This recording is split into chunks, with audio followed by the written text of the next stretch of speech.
ایک مسافر ایک بزرگ کی خدمت میں حاضر ہوا۔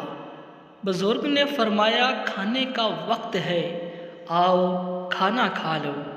مسافر ان کے ساتھ کھانا کھانے بیٹھ گیا۔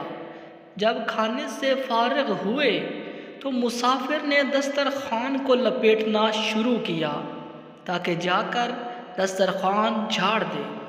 تو بزرگ نے فرمایا، کیا کر رہے ہو؟ مسافر نے کہا، حضرت دسترخوان جھاڑنے جا رہا ہوں۔ اتنی بات سننی تھی تو بزرگ نے پوچھا، دسترخوان جھاڑنا آتا بھی ہے تمہیں؟ مسافر آگے سے کہنے لگا، حضرت دسترخوان جھاڑنا کون سا فن ہے یا علم ہے جس کے لیے باقاعدہ تعلیم کی ضرورت ہو؟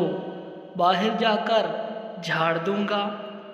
بزرگ نے فرمایا، اسی لیے تو میں نے تم سے پوچھا کہ دسترخوان جھاڑنا آتا ہے یا نہیں۔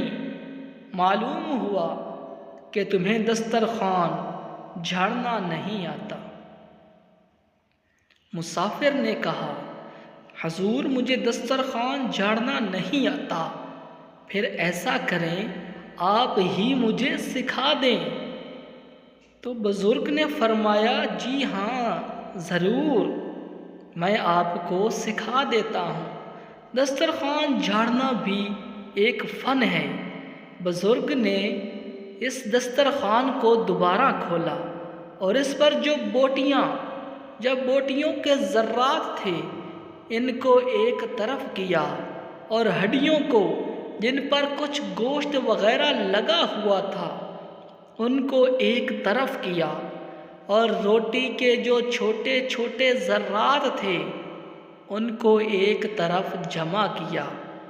پھر مسافر سے فرمانے لگے، دیکھو یہ 4 چیزیں ہیں اور میرے یہاں یعنی میرے گھر کے اندر ان چاروں کی علیحدہ علیحدہ جگہ مقرر ہے۔ یہ جو بوٹیاں ہیں ان کی فلاں جگہ ہے۔ بلی کو معلوم ہے کھانے کے بعد اس جگہ بوٹیاں رکھی جاتی ہیں، وہ آ کر ان کو کھا لیتی ہے۔ اور ان ہڈیوں کے لیے فلاں جگہ مقرر ہے، محلے کے کتوں کو وہ جگہ معلوم ہے، وہ آ کر ان کو کھا لیتے ہیں۔ اور جو روٹیوں کے ٹکڑے ہیں ان کو میں اس دیوار پر رکھتا ہوں، یہاں پرندے، چیل، کوے آتے ہیں اور وہ ان کو اٹھا کر کھا لیتے ہیں۔ اور یہ جو باقی روٹی کے چھوٹے چھوٹے ذرات ہیں یہ تو میرے گھر میں چیونٹیوں کا بل ہے، ان کو اس بل میں رکھ دیتا ہوں، وہ چیونٹیاں اس کو کھا لیتی ہیں۔ پھر فرمایا، یہ سب اللہ جل شانہ کا رزق ہے، اس کا کوئی حصہ ضائع نہیں جانا چاہیے۔ مہربانی فرما کر میرے چینل کو سبسکرائب کرنا اور ویڈیو کو لائک کرنا کبھی بھی مت بھولیے گا، کیونکہ میں اس چینل پر اس طرح کی ویڈیوز روزانہ اپلوڈ کرتا رہتا ہوں۔ اور آپ کو ویڈیو کیسی لگی کمنٹس سیکشن میں مجھے ضرور آگاہ کیجیے گا۔